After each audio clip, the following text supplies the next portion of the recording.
Yes, welcome on into First Pitch for Thursday, October 3rd. This is your show that recaps Major League Baseball on a daily basis, the action from the games, the off-the-field stuff, the dumb things the owners say. I'm your host, Lindsay Crosby. You can follow me on Twitter at Crosby Baseball. He's Christian Rauh. You can follow him on Twitter at Christian S. Rauh, R-A-U-H. And Christian, another great day of baseball. All four series were played. 3 of them were decided. We're going to get into what happened in Mets Brewers and what to expect on Thursday as the lone game. But before we do that, if we're ranking the surprises in this wildcard round from the 3 eliminations, the biggest surprise by far has to be that the Houston Astros lose 5-2 to the Detroit Tigers and are done. And this is a surprise because we've seen this Astros team make the wild card or the World Series in each of the last, 6-7 years? And they're done in the wild card round this year. Yeah, I'll tell you what, this is wild to me. I didn't think that we were going to see that. I put my predictions out before the playoffs started, and I had them returning yet to another ALCS because it just seemed to be the right thing to do, the inevitable thing to do, Lindsay, after their terrible start at the beginning of the season, starting off with a franchise worst record to begin the year since 1969, and then they find a way to come back. But the only team that could outdo them was the Detroit Tigers, who had a 0.2% chance of making it on August 1st, according to Fangraphs, and they find a way to make the postseason, and they have shown grit. It has been very, very exciting to watch these Tigers play. And now you're talking about a team that has AJ Hinch as their manager. There's some poetic justice to this victory here. AJ Hinch as his manager comes back to Houston and gets the win. You have Justin Verlander, who was traded to the Astros, sitting on the sideline, wasn't added to the postseason roster, but I'm sure you saw the iconic photo of him after the game was done and Tigers clinched. They show Verlander, and then while they're showing Verlander, they put the little graphic up saying Tigers advanced to ALDS while he's wearing an Astros hat. I thought that was quite poetic in itself as well. There's a lot of things that I think this series went down as some really interesting things. You can talk about how, in the second game, the Tigers used a bullpen game and it worked out in their favor. And then the bullpen of the Astros, who is supposed to be really good, one of the best closers in baseball, breaks it down. So there's a lot of really interesting things with this game and this series in general. And I'll be honest with you, Lindsay, I don't know if I want to face the Tigers going into that ALDS. They look like a very tough team. They look like they got it all figured out. They might be this year's Diamondbacks or Texas Rangers. Yeah. So in this game, the score is 2-1 Astros in the 8th inning. The Tigers put up 4 runs off of Ryan Presley, who takes the loss and the blown save, and Josh Hader. And there was a really interesting viral tweet that went around after the game talking about the 2024 salary of Josh Hader is $19 million. I mean, he was charged with 3 runs, 1 hit, 2 walks, no strikeouts in the final inning in a third. $19 million for Josh Hader this year. The entire 26-man roster for the Tigers is making just $18.8 million. So Josh Hader alone this season was paid more than the 26-man roster of the Tigers, which is obviously a thing in and of itself. And, they have spent money on guys that have not worked out, like Javi Baez and things like that. They were spending from Miguel Cabrera and stuff, but still absolutely wild that that's a stat. And I mean, this game had almost everything. You saw Parker Meadows leading off. He goes 1 for 5, scores a run, drives 1 in. Just a lot of stuff from a lot of different people. Nobody really dominated. Nobody had more than 1 hit. Nobody got on base. I think Colt Keith's the only guy who got on base twice, and it was 2 walks. Everybody else, Matt Vierlin also got on with a hit and a walk. But a lot of, this was just a team effort, and the Tigers were just the better team. And on tomorrow's show, because there's no games on Friday night, we're going to kind of go through these 3 teams that were eliminated, and then whoever Mets and Brewers is out, and talk about their offseason and what they have to do and everything. But for the Tigers, for the Astros, you can't imagine there's any major changes to this team, right? Like it's a bad series, and they're going to do their best not to overreact to this. Is kind of what it feels like, right? Yeah, in overreaction portions, I don't think there's going to be some big changes to the team. I do think that there's a possibility that changes come to the team regardless of what would have happened to their outcome. For example, Alex Bregman's going to be a free agent this offseason, right? So He tweeted, that's a "Thank huge you, question. Houston," after the game, and so that's one of those people are Huge. like, "Okay, he's thinking he's gone. We'll see." Yeah, and regardless, I think that's going to be wild. I think he's going to be one of the best free agents on the market. I think that Bleacher Report put something out just the other day, power ranked the upcoming free agents, and they had him as second or third. So I mean, there's gonna be plenty of people, plenty of suitors going after him, especially since Matt Chapman already signed with the Mhm. San Francisco Giants to an extension. So there's a lot of things going on. But this is the first time since the 2001 National League Division Series that the Astros have made it to the postseason and have not won a postseason round. So there obviously is some disappointment. There's no doubt about that. But when you start off the way you started the season and you still come back to win the division and still make the postseason, it's kind of like the Braves. You can't be too upset. At least you made it there. And I know Mhm. expectations for Astros fans are very high after what they've done, made the World Series in 4 of the last 7 years. But you got to still be proud of what this team has accomplished with all of the adversity they had to overcome. And they just ran to arguably the hottest team in baseball right now. It just happens to be the young and grueling Detroit Tigers, which is crazy to say after what they've been the last few seasons, that this is a team that could run the damn table, Lindsay. The gritty Tigs. The gritty Yeah. Tigs. Yeah, absolutely love it. So Detroit now advances to take on the Cleveland Guardians, two teams that have seen each other plenty because they were in the same division. That series will start Saturday. ALDS Game 1 is scheduled for 1:08 Eastern. The American League Divisional Series will be televised on TBS. All right, moving on to the next biggest surprise, and not a surprise if you listen to First Pitch because that's what I predicted. But the Kansas City Royals took down the Baltimore Orioles 2-1 to send the Orioles home again. That is now two straight postseasons where Baltimore has been swept and not even won a game. They score a grand total of 1 run across their two games in this postseason. And the story here was the top of the order. Michael Massey leads off 2 for 4. He scores a run. Bobby Witt goes 2 for 5. He drove one of those runs in. Vinny Pasquantino batting third. He goes 2 for 4. He drives the other run in. And the pitching for Baltimore just didn't necessarily hold up like they expected. Zach Eflin gives you 4 innings, puts 5 men on, 4 hits and a walk, allows a run to score, strikes out only 3.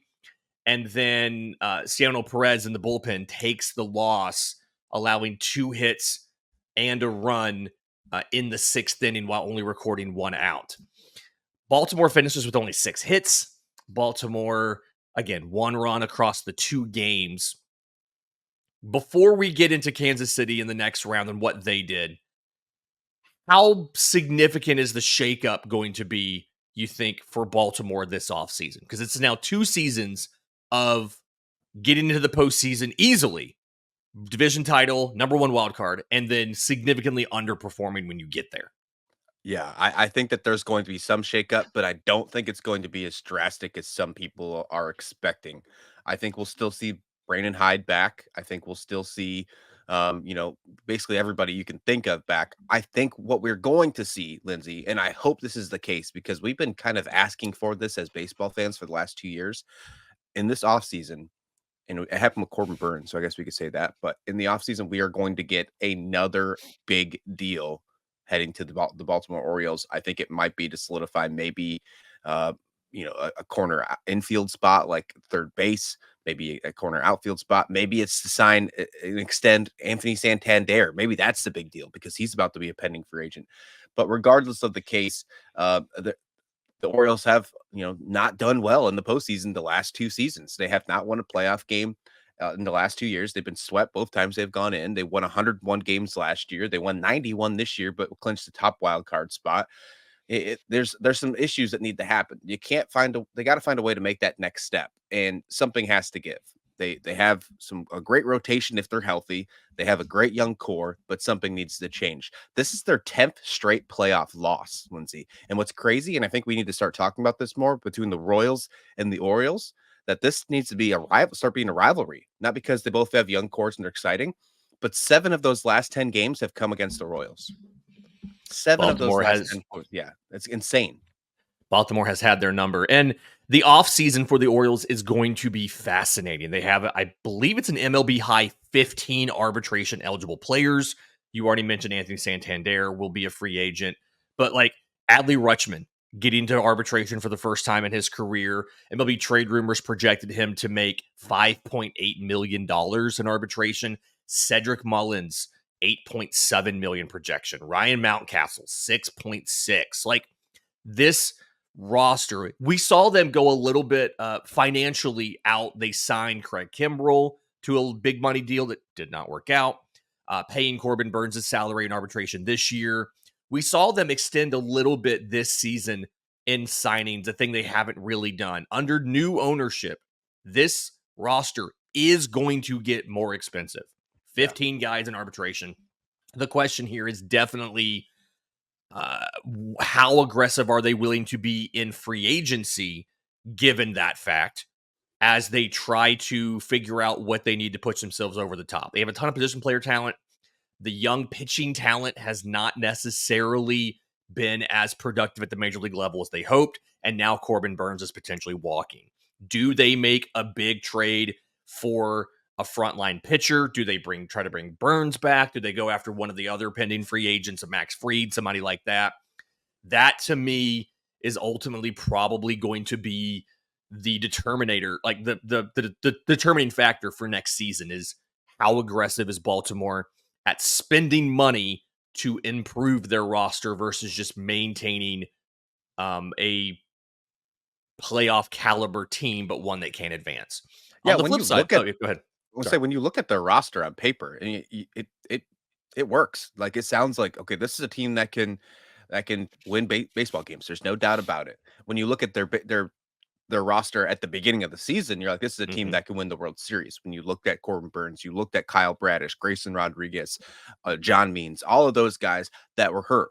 Felix Bautista, that's a huge loss that we don't really talk about because Mm-hmm. he's a reliever, but he was a huge asset to that 101 win team in 2023. Getting those guys back, getting Grayson Rodriguez back, getting Felix Bautista back, Kyle Bradish, all those, and then adding a number one starter again, whether it's bringing back Burns or going after somebody else, trade or free agency. Garrett Crochet, maybe. That's true. Yeah.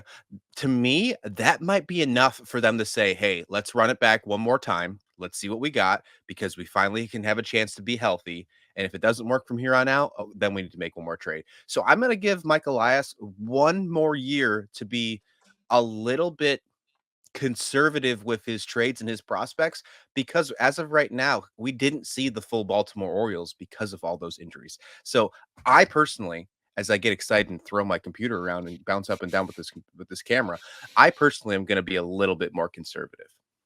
Yeah, and it's just they have the talent in the farm system to do really whatever they want to do. And we've been saying this now for 2 years. If they want to go out and get That's not true. any player in baseball, they're not trading for Shohei Ohtani, but they can get any available player within reason that they want to. And so, like we've been saying that for a while via trade, but free agency's not been that way. Let's see what they do. The flip side of it here, though, Kansas City, another AL Central team that gets it done. They didn't score a lot of runs. They've scored a grand total of 3 runs in 2 games here. This was an issue for them back in September. They were the lowest scoring team in baseball in September, but they found a way to get it done so far. Seth Lugo goes 4 1/3, 5 hits, 1 walk, 1 run, 6 strikeouts. He does give up a homer to Cedric Mullins in the the 5th inning. That was the only run allowed by him. Can they continue to win in these incredibly close games where they essentially have to be perfect in every respect? The bullpen goes 4 2/3 innings, 1 hit, 1 walk, 6 strikeouts. They are moving on to face the New York Yankees. Is this blueprint, this low scoring, squeak out a clutch run and use a shutdown bullpen, is this sustainable against New York, or are they destined to lose this series because of it?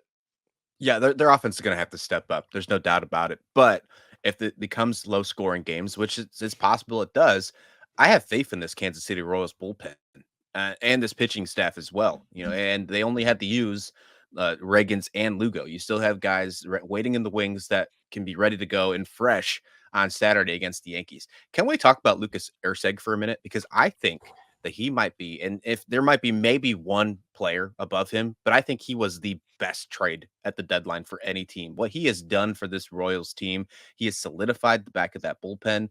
He has a 2.88 ERA and 11 saves since going over to the Kansas City Royals. He's been incredible, and what he's done in the wild card round so far, his play in both game 1 and game 2 have been just lights out. So I have to give a shout out there. You already talked about how great this pitching staff is with Reagans and Lugo and Waka, and there's just a lot of really good pitchers on this core, Lindsay, on this team. And then you add a guy like Ursig to throw in the back of your bullpen. Oh, and by the way, you got Will Smith. Let's not forget about Will Smith, the guy who has been to the World Series in last 3 years with different teams. So And won all if you, three. and if you're a betting man, you have a feeling that the Royals are going to beat the Yankees, they're going to win the ALCS, and they're going to get to the World Series. So this is just the first step, and it's all the Will Smith effect. Yep. Game 1, Kansas City at New York. They'll be in the Bronx. That is 6:38 on Saturday on TBS. Another series that is wrapped up in kind of the way that, or kind of the expectation that we all had. My Atlanta Braves dropped game 2 to the Padres 5-4. Braves are eliminated in their first round matchup in the third consecutive season. They lost the NLDS in 22 and 23 to the Phillies, and now lost to the Padres in 2024 in the wild card round. Before we get to San Diego, for Atlanta, it feels like this loss is both similar to the last two and completely different, because the last two, they were division winners. They came in hot, and pitching issues cropped up in the postseason. You had Spencer Strider coming off an illness 2 years ago. Max Fried had been hurt. Their starts didn't go well. Last year, you had Strider got shelled a little bit. Max Fried coming off a finger blister. Charlie Morton unavailable. They have to start Bryce Elder in game 3. They get blasted. This year, Chris Sale unavailable with a back. They start AJ Smith-Shawver in game 1. He gets blasted. And then Max Fried takes a comebacker off the hip. I think it was like 105 miles an hour by Fernando Tatis Jr. And it starts giving him issues in the second inning. He gives up 5 runs on 6 consecutive hits, gets pulled after just 2 innings. Atlanta fights valiantly, but just can't seem to come back. Is this, because of all the injuries Atlanta had this year, is this loss different from the previous years, or is this just another disappointing postseason finish for Atlanta? Oh, no, I don't think it's disappointing at all. I think the fact that they made it is impressive in itself. And I said that kind of about the Houston Astros at the beginning of this episode, but it's even more impressive with the Atlanta Braves. I mean, they lost their top pitcher in Spencer Strider. They lost Ronald Acuna Jr., the former reigning National League MVP, who had a 40-70 season last year. You don't get that production. You've had injuries to Sean Murphy. You've had injuries to Michael Harris. I could go on and on. Austin Riley didn't make the postseason roster because he's hurt, and you still found a way to make it there. The bottom of that batting order, Lindsay, is nowhere close to where it was in 2021 when they won the World Series. Ozzie Albies was batting second in this game. I'm pretty sure he batted 8th in the 2021 World Series, right in front of Dansby Swanson. The bottom of your lineup was Ozzie Albies, Dansby Swanson, I think your catcher, Denard or McCann or whoever it was. I mean, that's a lot different than what it was than we saw yesterday's in lineup, right? So I don't think this was a letdown. Obviously, it's a huge disappointment to fans, and Braves fans, because this team did have the potential to do so. What Chris Sale did this year on the mound, obviously going to win the National League Cy Young. It's Despite a what Phillies fans keep arguing. Right. Yeah. Zach Wheeler has a great season. Don't get me wrong, but Chris Sale's numbers are better, and Chris Sale deserves the Cy Young, even though he didn't make his final start. I'll die on that hill.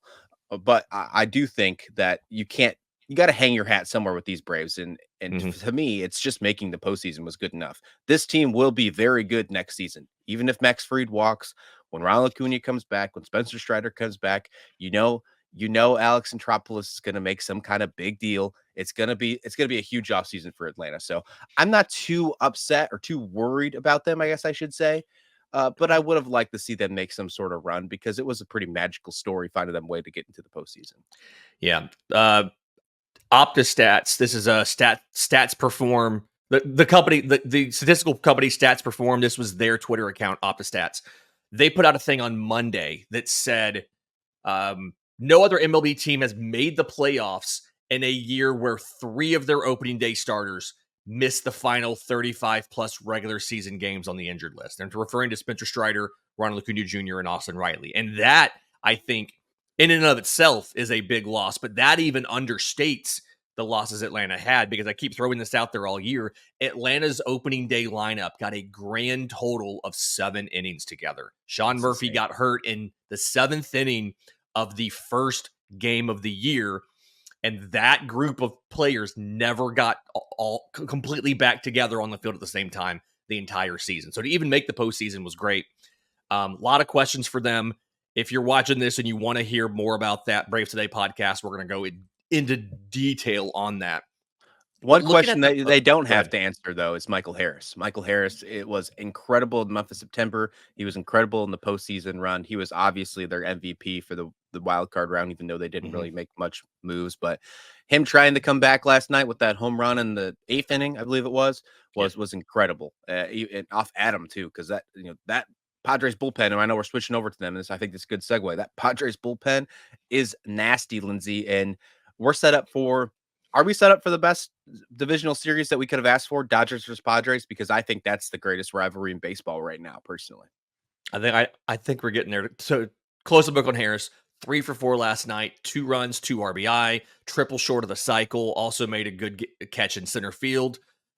Just kind of what he continues to do. A guy Stud. that had been a 2020 guy his first 2 years, batting close to 300, dealt with a lot of injury this year, missed multiple months with a hamstring issue.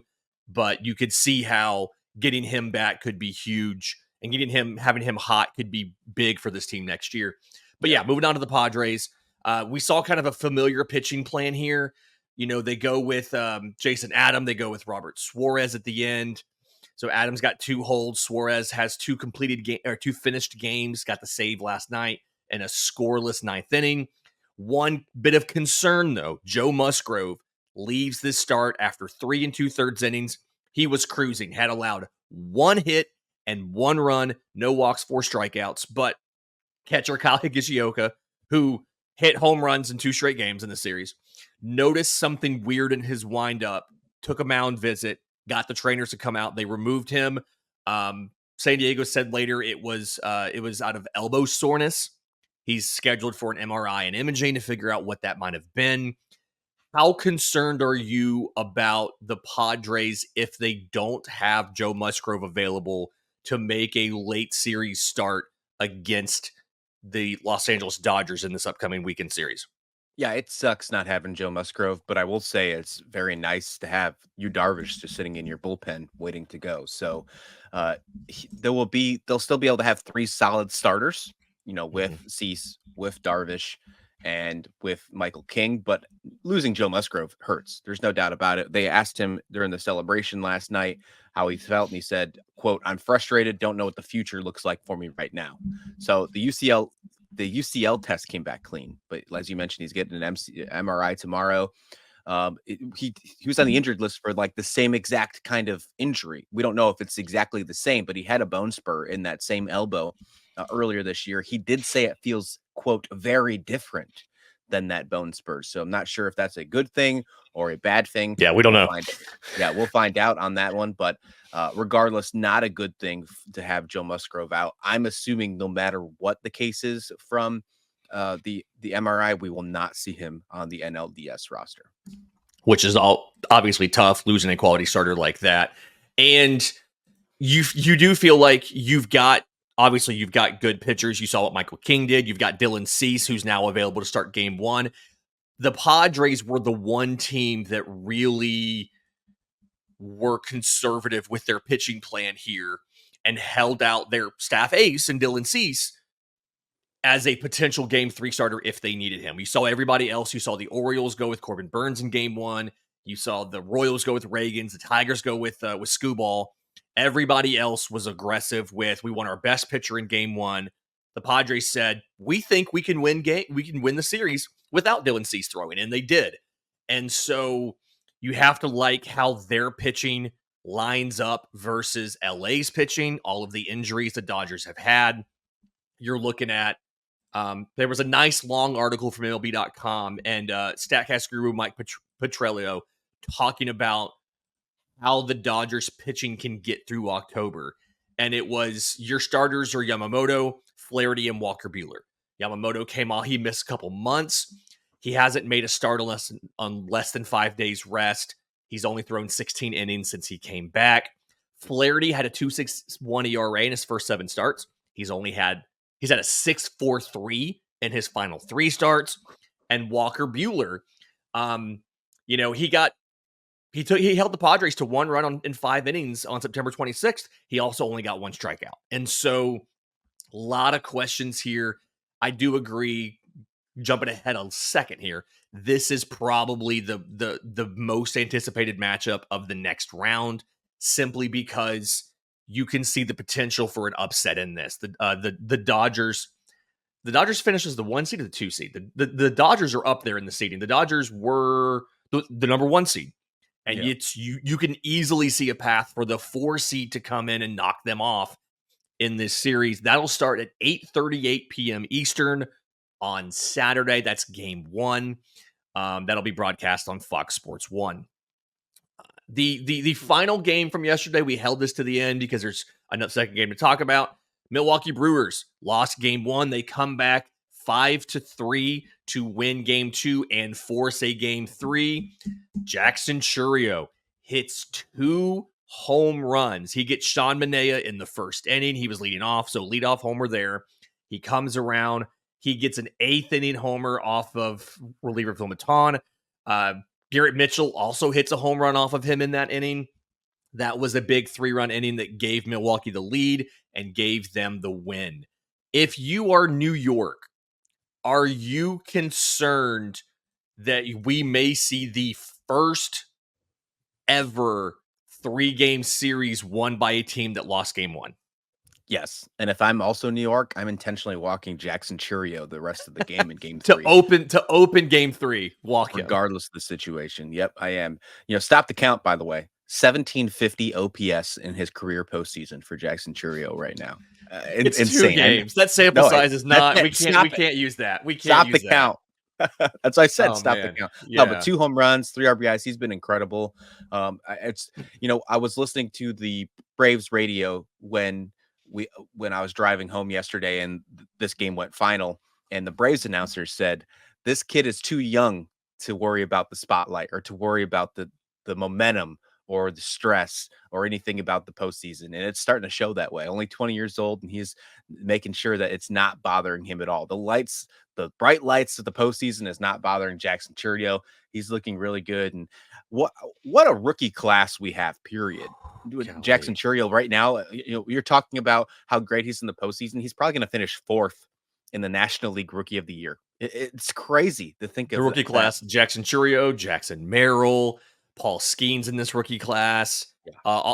Colton Cowser, Austin Wells for the Yankees. Like, some of these guys are obviously not in the postseason or eliminated from the postseason, but still great rookie class this year. And one we're going to go back and look at in a couple of years and be like, that was one of the better ones that we've seen in recent history. Just, not only have they been good, they've been impactful. Yep. Jackson Merrill, I want to say had multiple extra base hits and some great diving catches in center field against Atlanta. Chourio hitting multiple home runs here in this game, including, getting part of the comeback in the 8th inning. Fantastic class. The finale today, Jose Quintana versus Tobias Myers. Myers 3-1 with a 3.38 ERA in his last 7 games. Compare him to a guy like Quintana, who is one of their better starters. Postseason, he hasn't done much, but his last 7 games, he's 4-2 with a 2.18 ERA. I don't really know who to think is going to win this. I don't really know who to favor in this. It just feels like this is going to be another really good, really close game, right? Yeah, no, I'm with you. I think it's gonna be a great game. I'm leaning towards the Milwaukee Brewers, though. I'm gonna lean towards Pat Murphy. I'm gonna lean towards that Milwaukee bullpen. They had a tough game one. I think they bounced back nicely. They bounced it back pretty decent yesterday too. And late inning heroics. If I had to pick who right now, Pete Alonso's not looking very good in this postseason. Francisco Lindor obviously is doing his thing. Don't get me wrong, but I'm going with the young core here. It worked for Detroit. I think it's going to work for Milwaukee as well. I'm going to ride the hot hand, and I'm going with the Milwaukee Brewers to win this one. Pete Alonso goes 1 for 4 yesterday, and they pick up 8 hits, only score 3 runs. I believe every single one of their hits were singles, not a single extra base hit against the Brewers, and 6 different pitchers. Not a single extra base hit. They score 3 runs off of Frankie Montas, but only one of them is earned on 6 hits and 1 walk in 3 2/3. I do feel like there's something about this Milwaukee team. And I think it's the same kind of, it's not the same thing that we attribute to the Tigers, because the Tigers have that youthful energy. The Tigers are like, you can notice when you're watching Detroit that team is just hot right now. And the Milwaukee's hot, don't get me wrong, but it feels like this Milwaukee team is just confident. That they just are quietly confident, that they know what they're doing. They're not fazed by the prospect of being behind, having to rally. They've got a lot of postseason experience just based like over the last couple years of winning the division. Although some of these guys are still really relatively new to the postseason. Joey Ortiz, Churio, obviously. It just feels like they are comfortable in these situations and nothing really rattles them. And so it's hard for me to pick against them in game 3. I do think that the Mets probably have a little bit of an advantage in the pitching matchup, but it's hard for me to count out the Milwaukee Brewers, because all we've done all year is count out the Milwaukee Brewers. We did it before the season started. We did it during the season. And all that they did is just win the division like they always do. Yep. Get it, start making noise in the postseason just like they always do, despite more subtractions here than any recent season. And so, yeah, it's hard for me to say that the Mets are going to do this, simply because it feels like this is the Brewers' game to take.